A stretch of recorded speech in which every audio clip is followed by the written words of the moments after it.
Começando o Ana Maria Hatz, desse dia 4 de março, terceiro mês do ano, depois de um carnaval e depois de uma tragédia. Nós continuamos aqui em Petrópolis, naquele dia seguinte que eu tinha falado no programa anterior. É o dia seguinte da reconstrução, do recomeço, do reviver, da esperança de ter forças para continuar. Então, eu queria dizer para vocês o seguinte: desde o dia 5/2 de 88, quer dizer, há 34 anos atrás, nós tivemos na perda contabilizada pelas diversas chuvas que a cidade sofreu, e eu vou colocar aí uma listinha depois para vocês verem quantos em cada dia, quantos em cada chuva, em cada dia de cada tempestade. Nós perdemos 652 pessoas.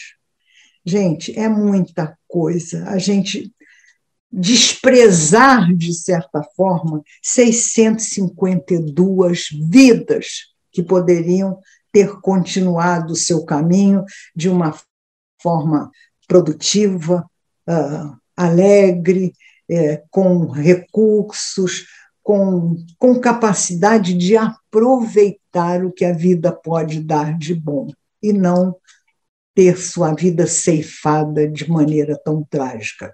De maneira tão trágica, porque a gente não tem a cultura da prevenção, porque a gente não tem a cultura de pensar antes das coisas acontecerem. A gente só deixa fazer, ou só faz depois que acontece a tragédia. Então, eu queria lembrar para vocês as palavras do Dom Gregório Paixão, numa entrevista que ele fez, numa reunião com autoridades lá no Quitandinha, e que ele falou uma coisa que me calou muito fundo. Ele disse: nós não podemos mais permitir que tenhamos a síndrome do céu azul. O que é a síndrome do céu azul?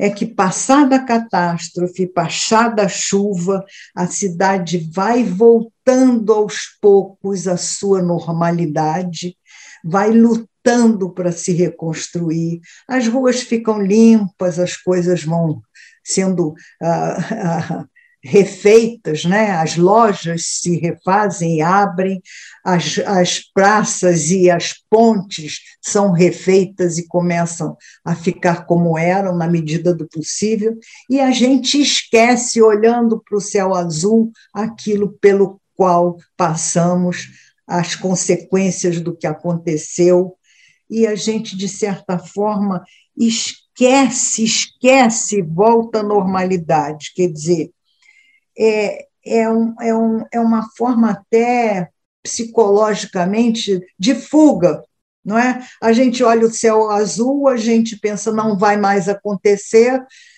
a normalidade se restabelece, e dentro de nós a reação é restabelecer a esperança e voltar à normalidade. Então a gente esquece, mas nós não podemos esquecer.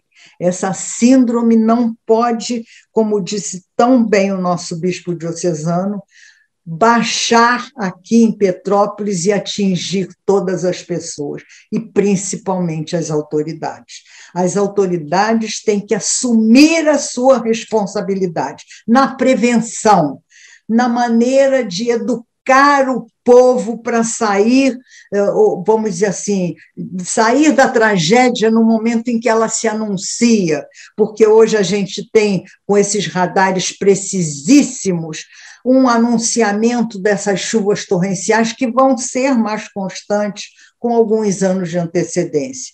Então, que essas chuvas sejam anunciadas por esses radares e as autoridades tenham condições de fazer um evacuamento condigno das áreas de risco, e depois um abrigamento condigno das pessoas nos abrigos.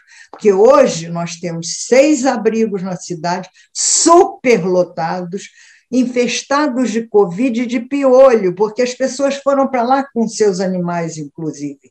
Então, olha só o drama que essas pessoas estão sentindo na carne, na pele, e que a gente não pode deixar que o céu azul faça com que sejam esquecidos. É essa prevenção e essa cultura da pessoa saber com antecedência o que deve fazer é o que tem que presidir de hoje em diante a vida de todos os petropolitanos.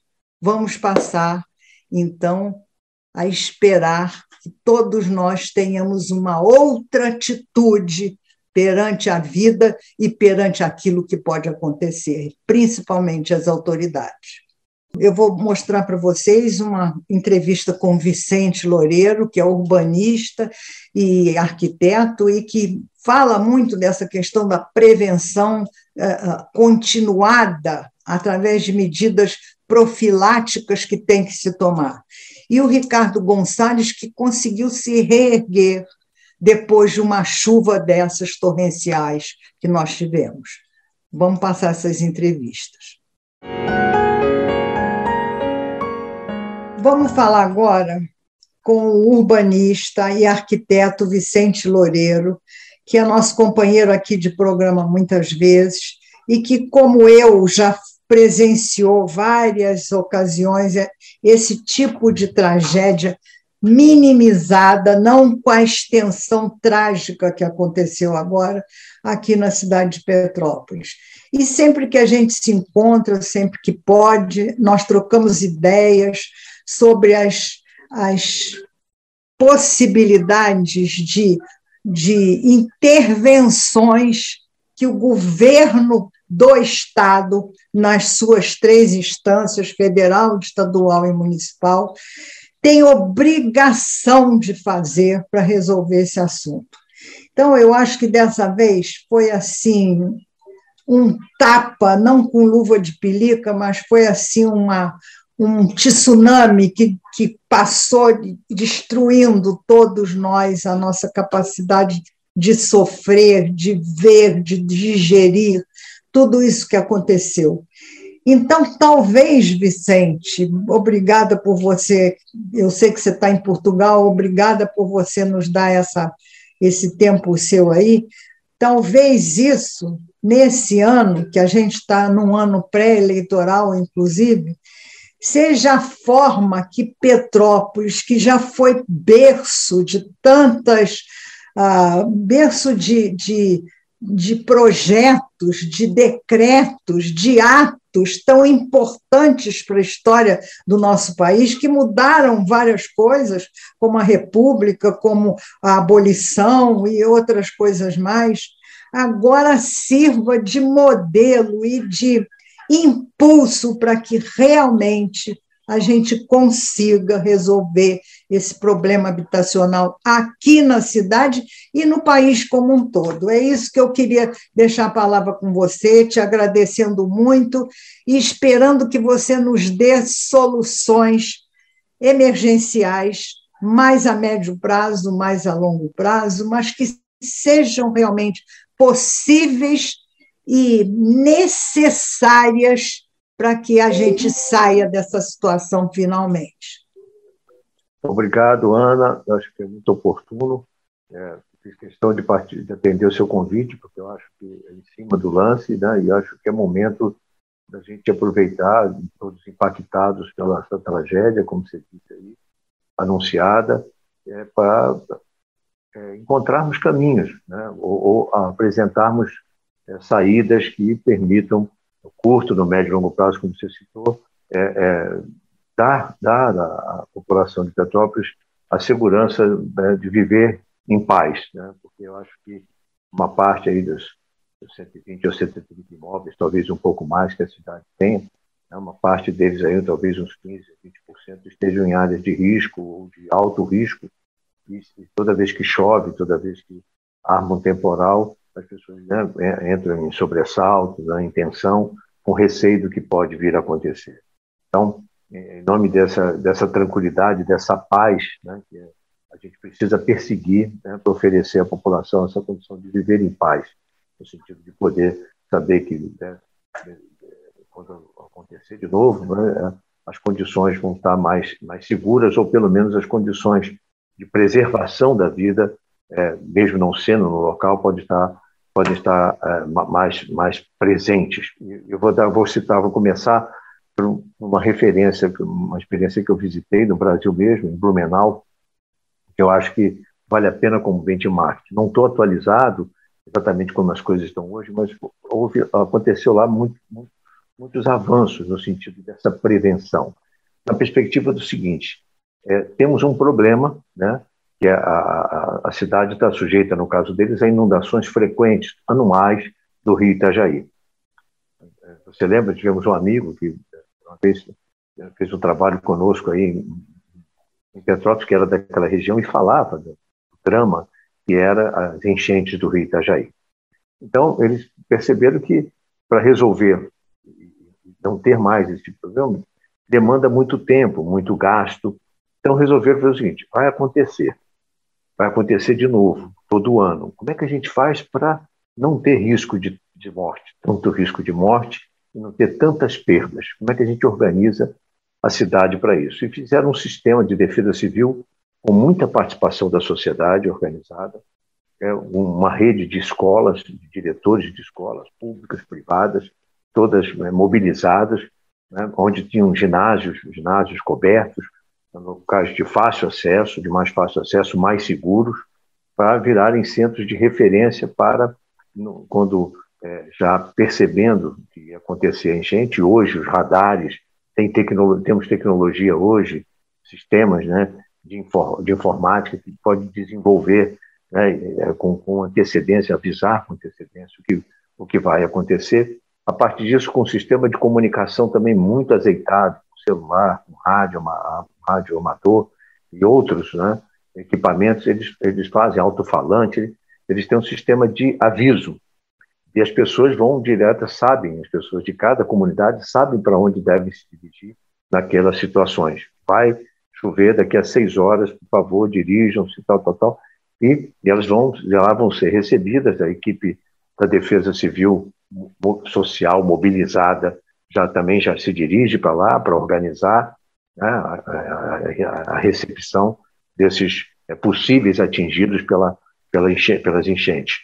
E, mais do que isso, a Prefeitura também organizou uns depósitos, também em pontos estratégicos, onde ficam os víveres não perecíveis, água mineral, os colchonetes, e até mesmo alimentos não perecíveis arrecadados durante o ano.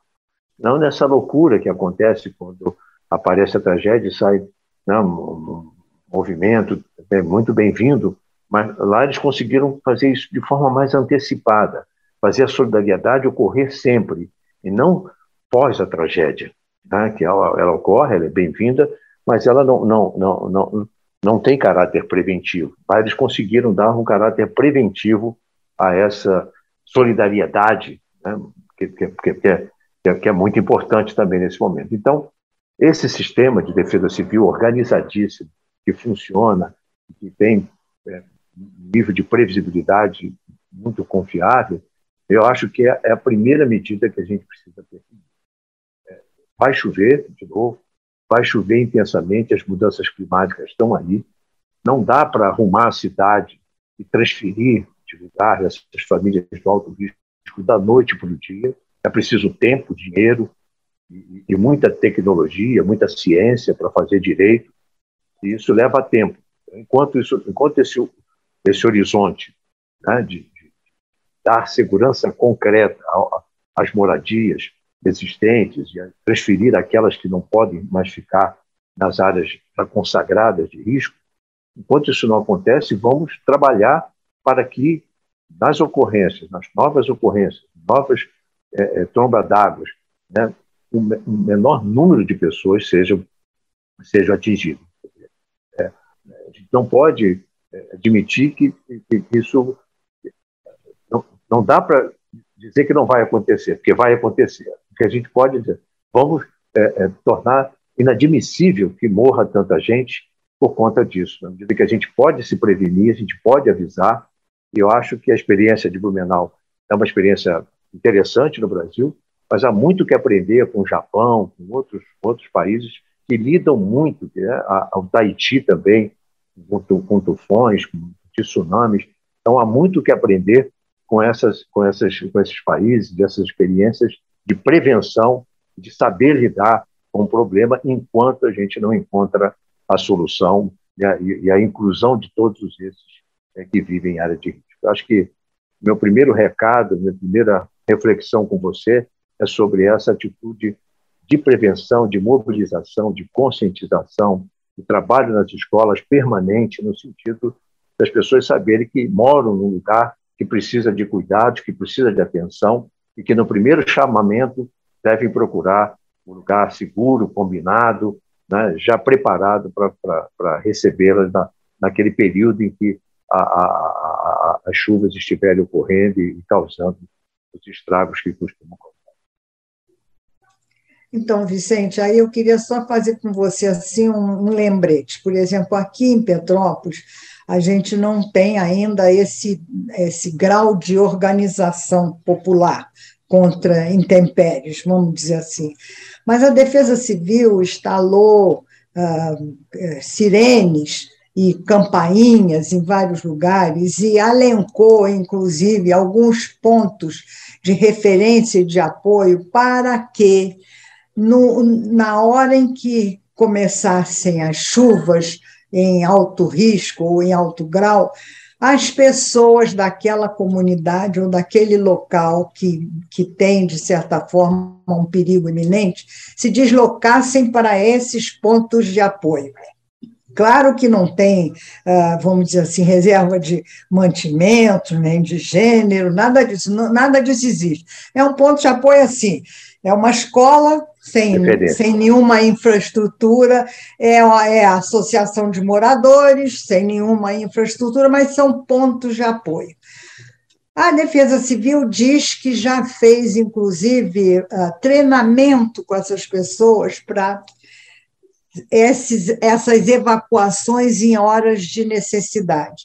Só que você conversa com os moradores das cidades, eles dizem assim, não escuto a campainha, eu não ouço a sirene, eu não sei para que onde eu vou, ninguém me treinou para me deslocar, depois eu vou para um lugar que não é a minha casa, vou dormir lá, vou ficar lá até quando, sem nenhum apoio, sem nenhum estímulo e nenhuma segurança no sentido da permanência por não sei quanto tempo. Então, é isso que eu acho que aqui em Petrópolis é o nogórdio da questão, entendeu?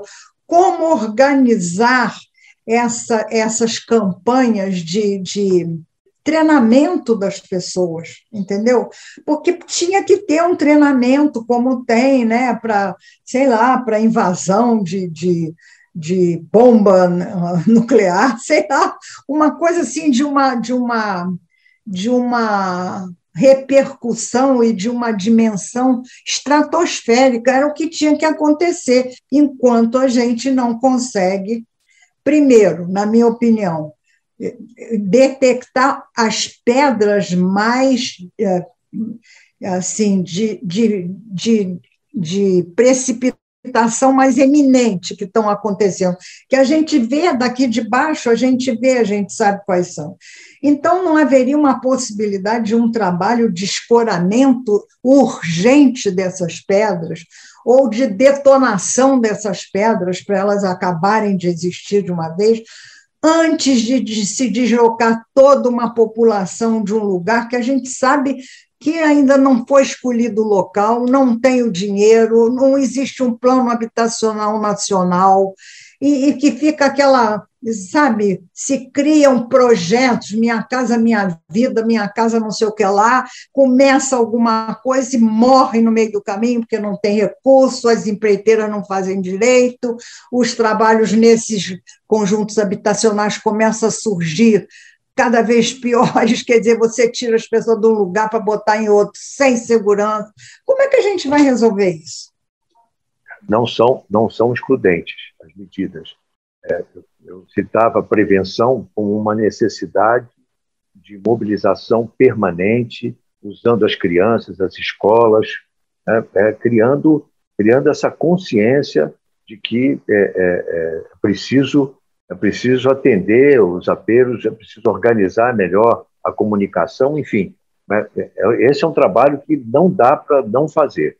E aperfeiçoar, isso é um caminho, porque ele vai garantir, enquanto todas as medidas não forem tomadas, ele vai garantir que menos vidas vão ser perdidas, né? As perdas vão ser menores, porque a prevenção foi maior, foi mais eficiente. É difícil, eu sei que é complexo, as pessoas também se agarram muito àqueles poucos pertences que elas juntaram na vida, deixar isso às vezes é muito difícil, mas isso é um processo de convencimento, né? E eu lembro a experiência do cigarro, e, né, esse hábito que se reduziu no país, o uso do cinto, temos exemplos, a vacinação, nós temos exemplos efetivos de que a população bem motivada, bem mobilizada, bem organizada, responde às demandas, né, às orientações novas que são importantes. Então, eu acho que temos que investir nisso, trabalhar com isso.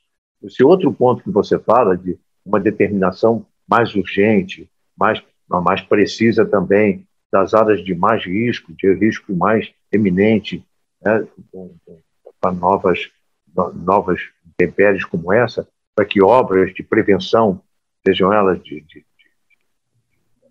encostas, contenção de encostas, ou mesmo trabalho de desmonte, né, para acabar com o risco ali naquela posição, ou mesmo de reassentamento das famílias que, né, estão naquela posição. Enfim, essas medidas também eu chamaria das segundas, que são aquelas assim que são obras, ações que vão exigir investimento e que podem e devem ser de médio prazo.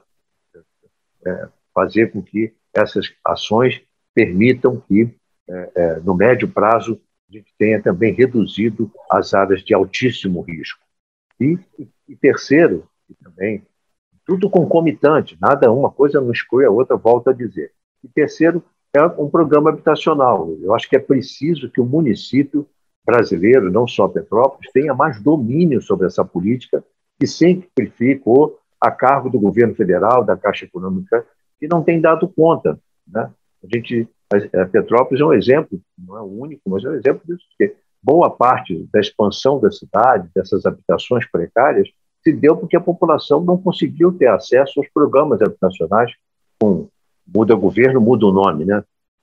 Minha Casa, Minha Vida, o nome que cada governo dá, e, como você disse, não tem sequência, né? Se alterna, a gente acompanha isso, nós aqui há 40 anos, a gente sempre sentiu a falta de uma política mais efetiva, né? E mais acessível para essa população mais pobre, né? Então, eu acho que são três instâncias de ações que devem ser concomitantes, devem ser tomadas, no sentido de preparar a população para lidar com um problema que vai existir sempre, e, portanto, a gente deve reduzir a criticidade dele, ou a capacidade dele de ceifar vidas, né, na cidade. Segundo, correr atrás com mais rapidez das áreas mais críticas. Em terceiro lugar, criar, de fato, um sistema que não permita a reprodução desse risco. E o que acontece, você sabe isso melhor do que eu, é que essas áreas, né, se renovam, né? Novas expansões vão acontecendo nas já existentes e outras vão aparecendo, porque a população vai se assentando como pode, porque não tem acesso a esse bem tão importante que é o abrigo, que é a sua habitação. Então, são três, eu imagino, são essas três vertentes, né, todas, né, concatenadas, orquestradas e com liderança e presença do governo local. Eu acho que o governo do Estado, o governo federal tem que estar presentes com os recursos, né? Mas a direção, a orientação tem que ser da comunidade, do governo local, porque eles sentem mais de perto, conhecem mais essa realidade e podem ajudar a encontrar soluções mais adequadas, mais apropriadas a cada município, a cada realidade. É assim que eu nesses dias, né, como eu disse, é impactado por essa tragédia. Eu imagino que a gente devia construir as políticas adequadas. Política de prevenção, política de enfrentamento de riscos mais graves, de redução de riscos, e a terceira, uma política de habitação, de desenvolvimento mais inclusiva, que evite a reprodução desses ambientes críticos que a gente tem em Petrópolis, e que, aliás, lá atrás a gente já identificava, né? A gente já conhecia, já ficava apreensivo com algumas áreas que sabia que mais dia, menos dia, seriam atingidas por e de pés e mãos atados. Não havia recursos, né? Não há recursos nas prefeituras para enfrentamento desse desafio habitacional no Brasil inteiro, não só em Petrópolis. Então, é preciso que o município ganhe protagonismo, os recursos apareçam, de fato, para se fazer essa política de desenvolvimento urbano mais inclusiva e de menos risco. Perdoe, falei demais.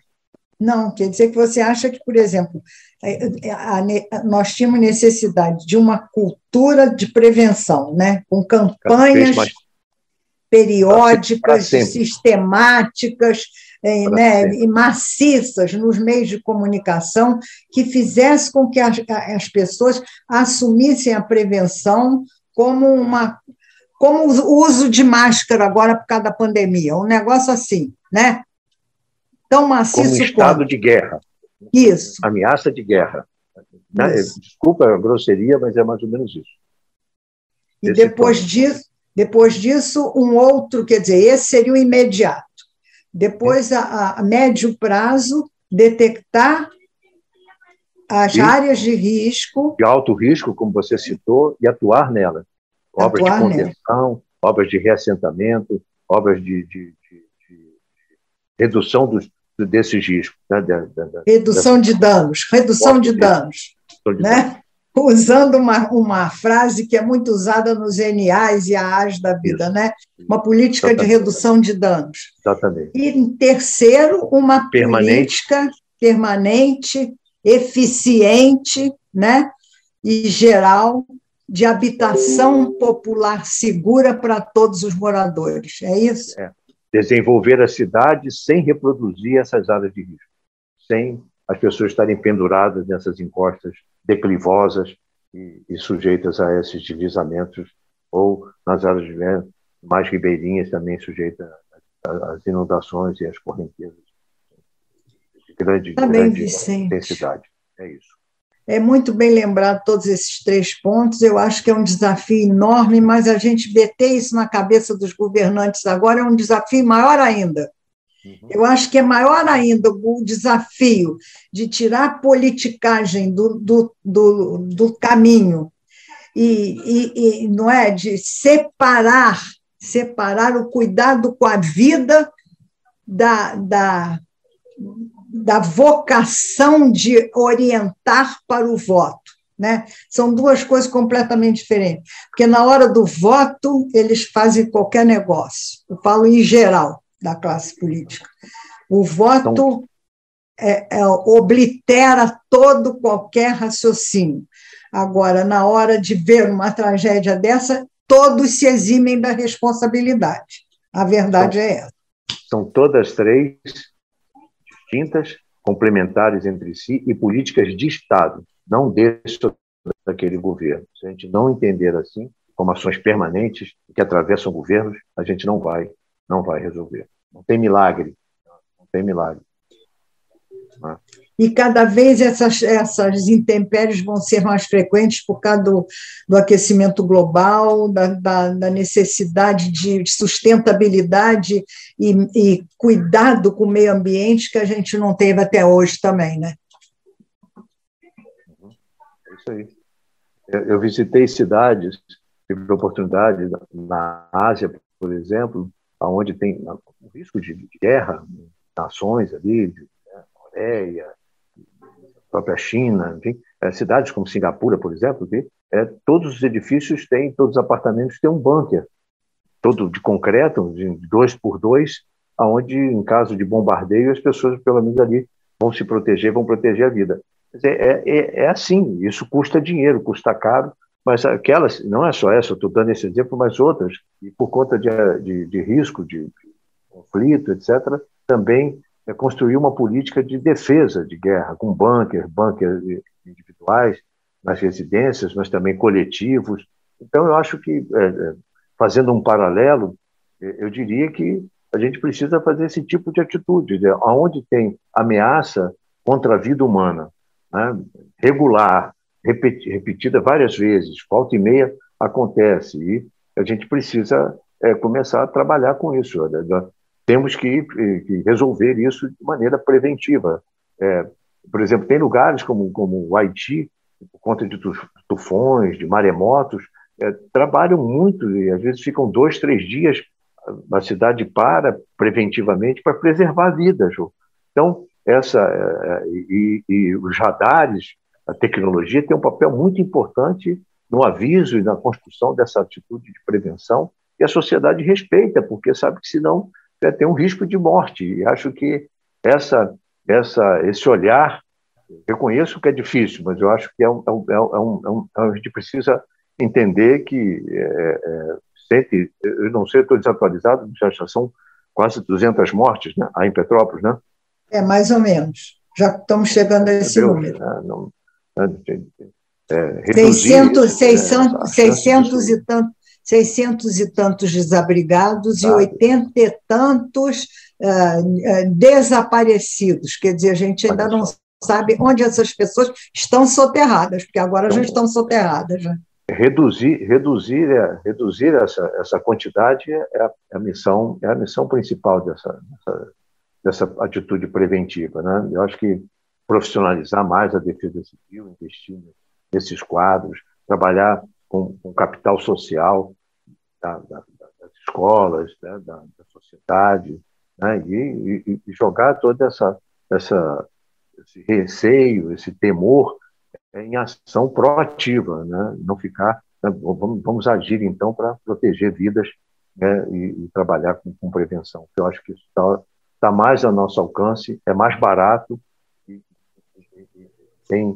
tem efeitos já imediatos, enquanto a gente está tomando as outras medidas. Eu acho que é assim que eu sinto, Ana. Não sei se estou ajudando.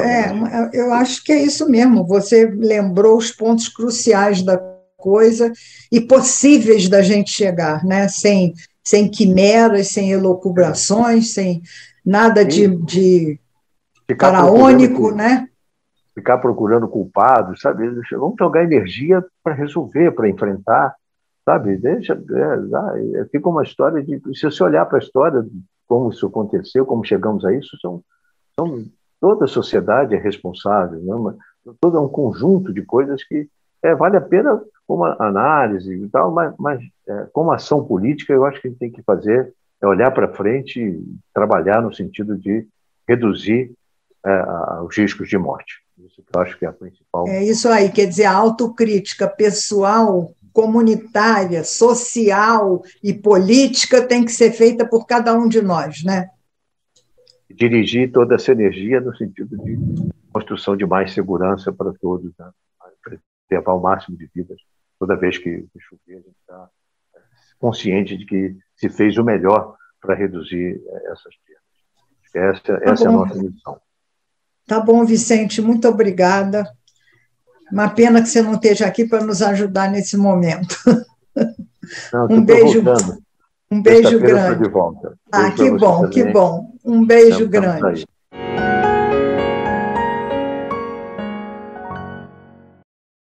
Vou conversar agora com o Ricardo Gonzalez, que vai nos falar sobre o Pão da Salvação.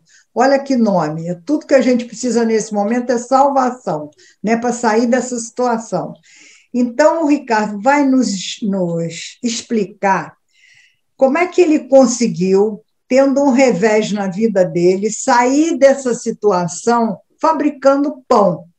Porque como é que ele descobriu que o pão poderia ser alguma coisa importante para ele sair de uma inércia ou de uma apatia, Depois ele descobriu que podia ensinar outras pessoas a fazer pão e essas outras pessoas utilizarem o pão da mesma forma, e aí ele descobriu que podia ser um grande empresário fabricando pão.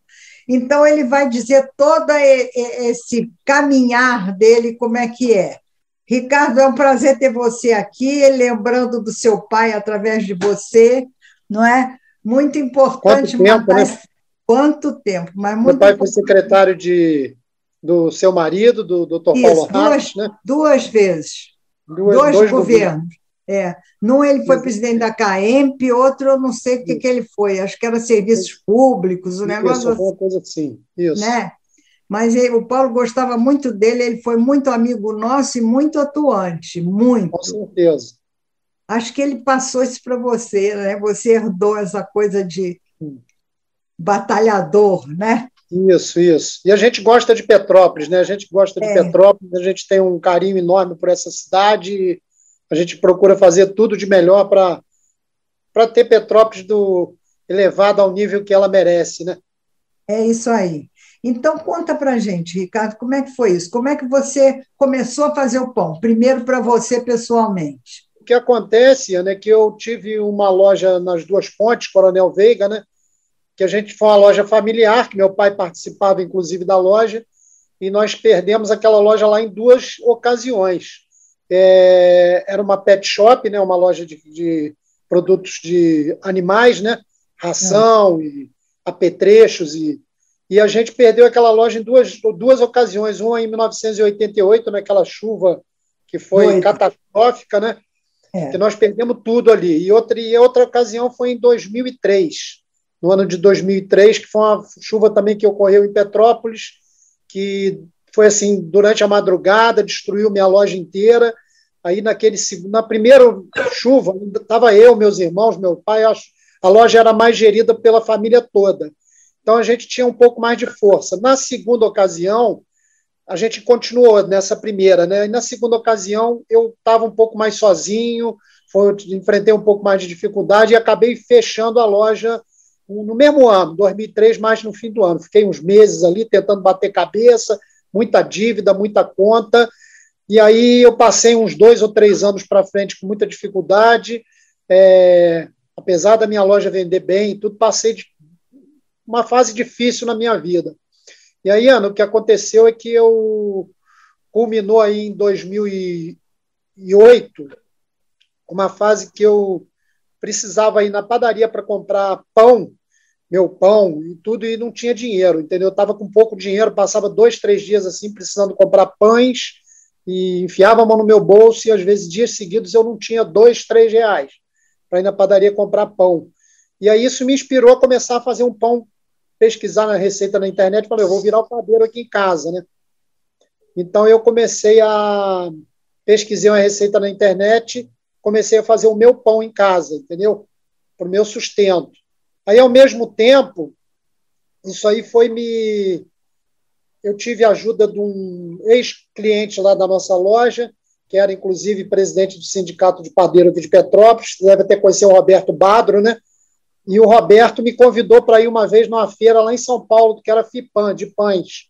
E ele me falou, tem uma vaga no ônibus, vão comigo e tudo. Eu falei, Roberto, eu não faço pão, não sou padeiro, e o que eu vou fazer em São Paulo em feira de pães? Não, vamos lá, que você desanuvia a cabeça e tudo. E aí acabei que eu aceitei o convite e fui.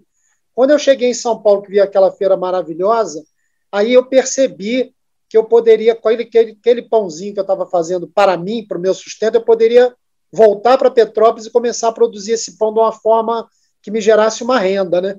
E foi assim exatamente que eu comecei fazendo. Eu voltei para Petrópolis, comecei eu pesquisei uma receita na internet de um padeiro que estava até bombando na internet em 2006, e quando eu pesquisei, ele já era em 2008, sabe? Essa receita estava em voga, porque era um pão muito fácil de fazer, não precisava sovar a massa. Em 5 minutos essa massa estava pronta, descansava durante 12 horas e no dia seguinte você só botar na forma e fazer o pão. E eu fiz essa receita e deu super certo. Só que eu fiz essa receita numa panela daquelas lá do Espírito Santo. Minha família descendente de capixaba, eu não tinha aquela panela francesa, né? Que eles faziam naquela Le Creusot francesa. E eu estava naquela situação, não tinha dinheiro, estava nem para girar para pão, que girar para panela, né? Então, o que aconteceu? Só que eu tinha a panela capixaba, de muqueca, e eu olhei para aquela panela... de barro? Aquela panela de barro? De barro, das goiabeiras. Lá da família. E foi ali que eu fiz o meu primeiro pão, e deu super certo. Depois eu adaptei para formas de bolo inglês, que ficava mais fácil para vender, ficava uma coisa mais vendável, mais levinha, menos pesada, né? Mas então aí eu comecei a fazer esse pão comercialmente, comecei a botar na minha sacola e andar pela cidade aqui em Petrópolis vendendo meu pão. E andei muito, foi dias aí de eu andar 8, 10 quilômetros num dia vendendo pão. Mas no final do dia, eu voltava para casa com uma renda, que eu não tinha uma renda, eu voltava já com uma rendinha e aquilo me ajudava muito, entendeu, Ana? Então, voltava orgulhoso, satisfeito. E aí, depois de uns 3 a 4 meses, que eu já estava tendo aquela renda, né, um suficiente para meu dia a dia, eu um dia entrei no site do Globo Repórter e tinha lá uma caixa no programa dizendo: ajude-nos a fazer os próximos programas, conte-nos a sua história. E eu contei a minha história para eles.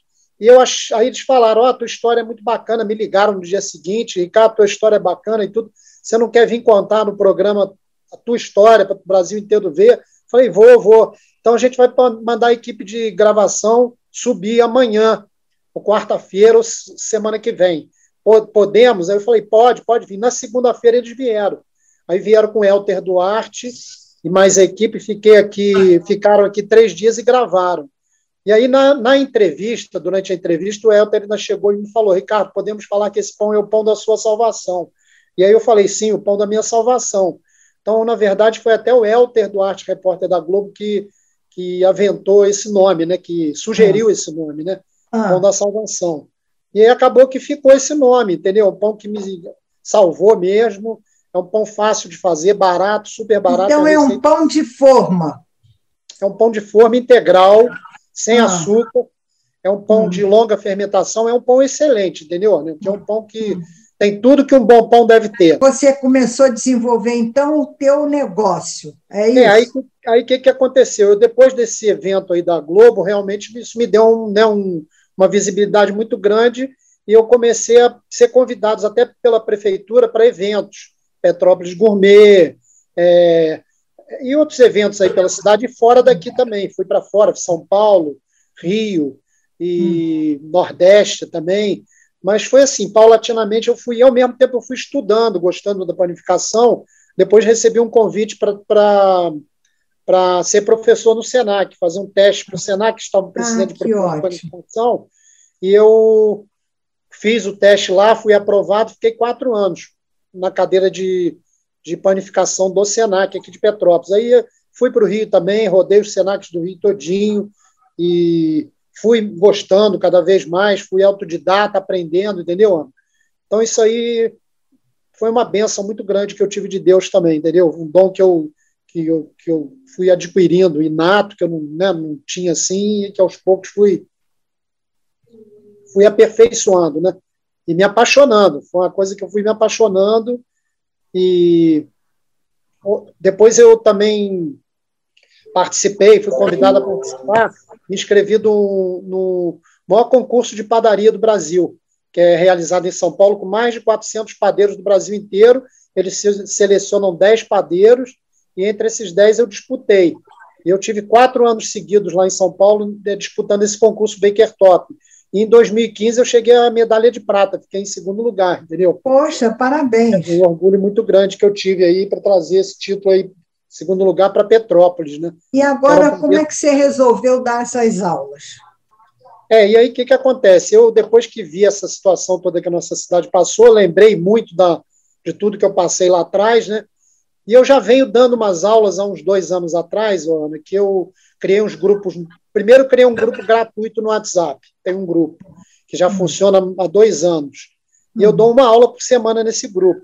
É um grupo que vem crescendo, já tem 200 alunos do Brasil inteiro. E depois eu criei também uns grupos no Telegram, que eu passei a cobrar um valor pequeno que me remunerasse um pouco o meu trabalho, porque eu ia me dedicar um pouquinho mais. Então, esse grupo foi crescendo também, os grupos. Hoje eu tenho 5 grupos no Telegram, que são pagos, valores bem em conta, que as pessoas podem entrar, fazer, e são, assim, vertentes da panificação. É panificação, outro de confeitaria, outro de pães sem glúten, um de pães integrais, naturais, veganos, e um de fermentação natural de pães que a gente começou esse ano. Então, o que acontece? Eu vi aqui que Petrópolis precisa muito. Nós temos muito poucas padarias. As padarias tradicionais estão, inclusive, fechando muitas, né? A gente está vendo que hoje em dia está tendo 2 vertentes principais. Uma é esse pão de supermercado congelado, que é um pão mais industrializado.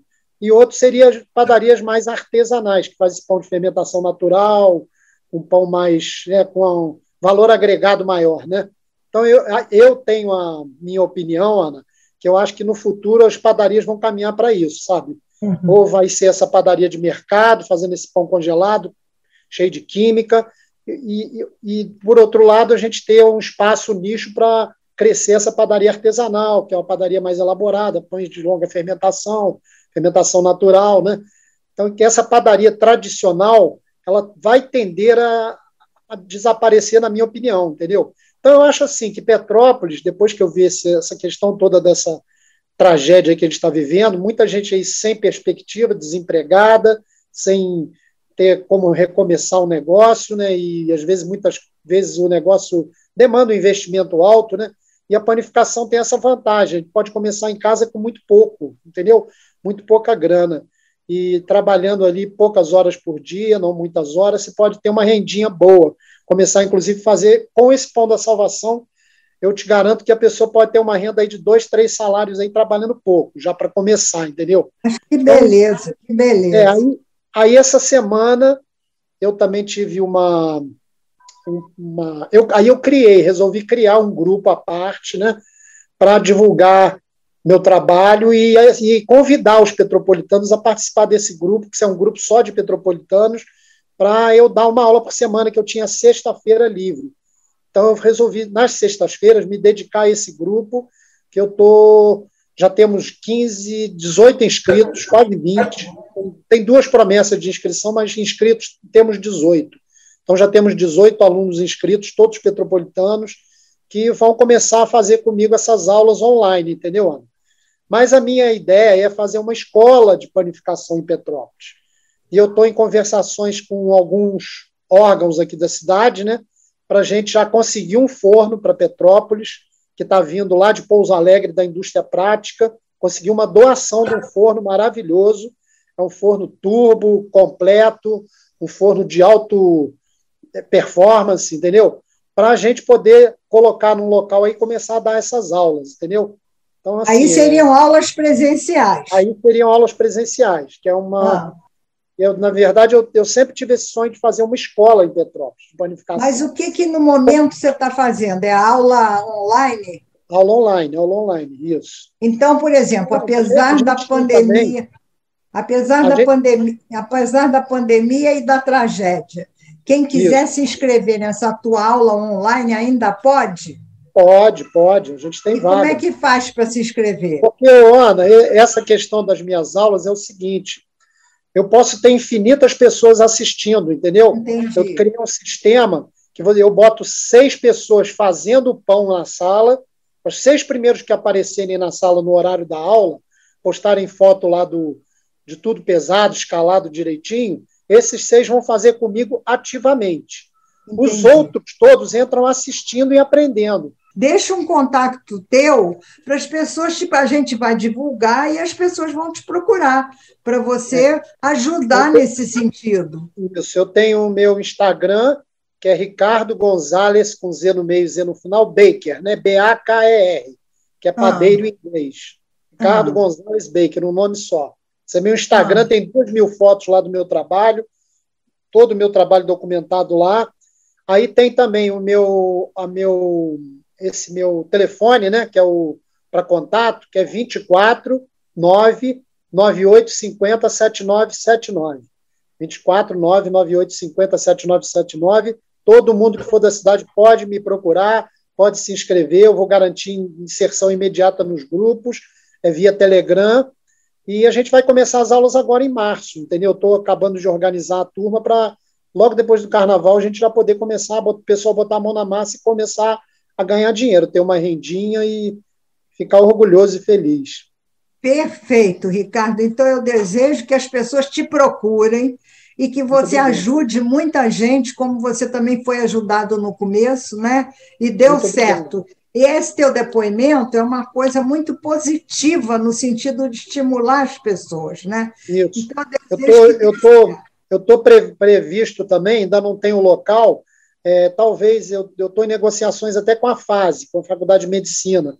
Talvez eu vou fazer uma aula presencial, que vai ser a minha primeira aula, dia 11 de março.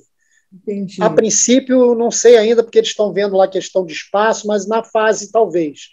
Então, isso eu ainda vou divulgar. Então, quando você tiver essa certeza, você me avisa que, mesmo que não seja te entrevistando, eu dou o anúncio no programa. Isso, porque vai ser uma aula palestra minha, que eu vou contar toda essa minha história, vou dar umas pílulas de otimismo aí para o pessoal, entendeu?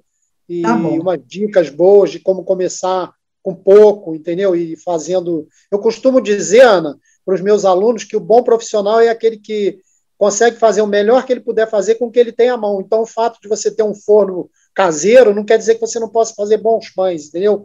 Você vai fazer ótimos pães com o teu forno, com o forno que você tem em casa. Então, qualquer Ricardo, eu adorei falar com você. Eu adorei falar com você, te ver, entendeu? Matar as saudades do teu pai, mas o problema é que nosso tempo é curto, então eu vou ter que terminar essa entrevista, mas eu acho que o básico, o essencial, você já nos deixou aqui, não é?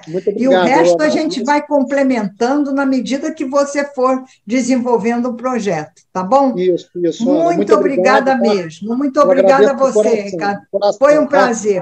Continue fazendo o pão da salvação e ensinando os outros a se salvar através desse pão, tá? Com certeza. Obrigada. Tchau. Obrigado. Beijo. Beijo, tchau.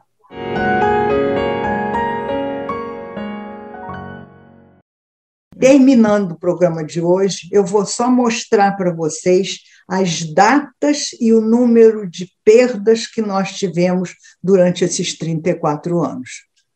Até o próximo programa.